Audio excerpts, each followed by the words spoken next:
Assalamualaikum warahmatullahi wabarakatuh. Perkenalkan, nama saya Novita Sari, eh, Prodi Perbankan Syariah. Baiklah, di sini saya akan mempresentasikan makalah saya yang berjudul Tanah adalah sebagai sumber daya alam, metode dalam Islam.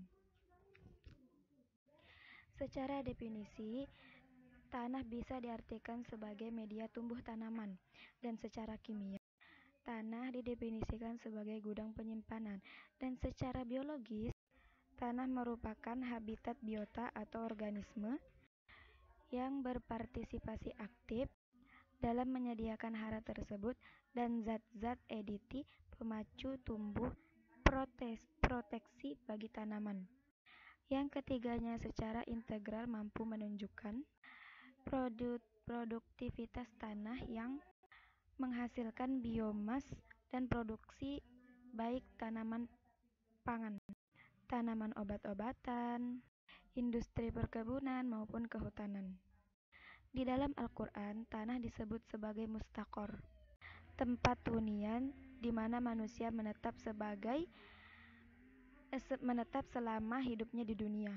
Bukan hanya sekedar itu, tanah adalah tempat manusia berasal, tempat manusia berpijak, dan tempat manusia kembali dalam kematian. Dan dari tanah ini pula tumbuh-tumbuhan, pepohonan, dan sejumlah hewan hidup yang berkembang biak. Dengan demikian, tanah sangatlah penting bagi kehidupan manusia. Tidak tidak tidak saja karena sebagian makanan berasal, tetapi juga tanah bisa digunakan sebagai alat untuk bersuci, untuk kepentingan ibadah dan sumber air luar. Bumi juga di dalam Al-Quran disebut sebagai mata, tempat memberikan kenyamanan bagi manusia selama tidak diotak-atik oleh tangan jahil manusia yang serakah. Mengapa disebut sebagai tempat kenyamanan mata? Karena bumi menyediakan segala kebutuhan yang akan menjamin segala kelangsungan hidup manusia. Bumi dan segala isinya, semua itu diangkat menjadi pembicara Al-Quran, supaya bumi itu mendapatkan perhatian yang serius dari manusia. Dari bumi inilah kita dapat menghasilkan makanan, minuman, sandang, pangan, dan segala kehidupan yang lain, termasuk minyak bumi dan tambang-tambangnya, bisa digali dan diperoleh.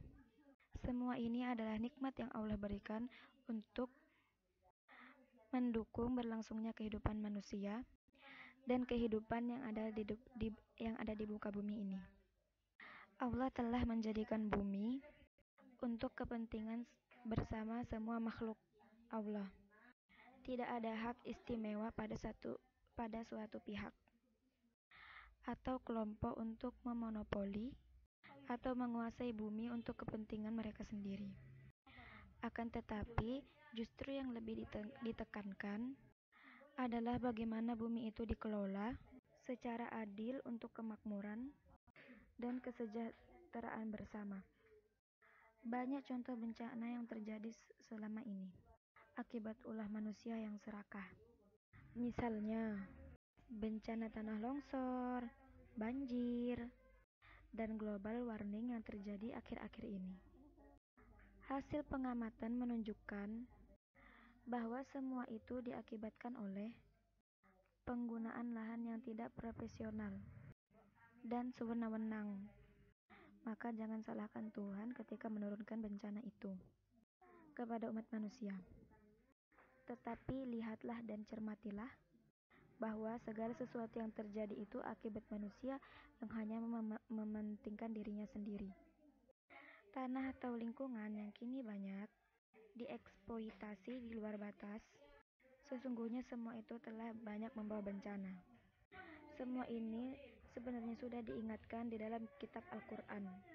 Contohnya itu adalah ada perspektif teologi tentang tanah, bahwa manusia itu diciptakan dari tanah, hidup di atas tanah, dan bahkan nanti jika dikubur juga akan kembali kepada tanah.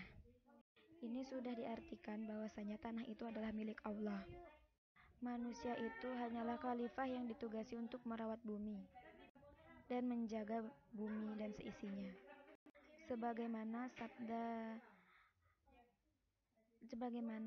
yang ada dalam Al-Quran, janganlah engkau merusak apa yang ada di dalam bumi.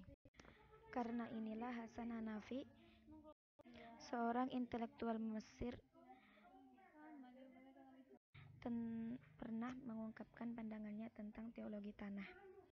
Baginya, persoalan reforma agraria hendaknya diposisikan dalam rangkaian keyakinan pembebasan dan teologi pembebasan. Baiklah, mungkin sekian presentasi yang bisa saya sampaikan. Maaf jika ada banyak kesalahan dari saya, karena yang benar berasal dari Allah dan yang salah berasal dari diri pribadi saya sendiri.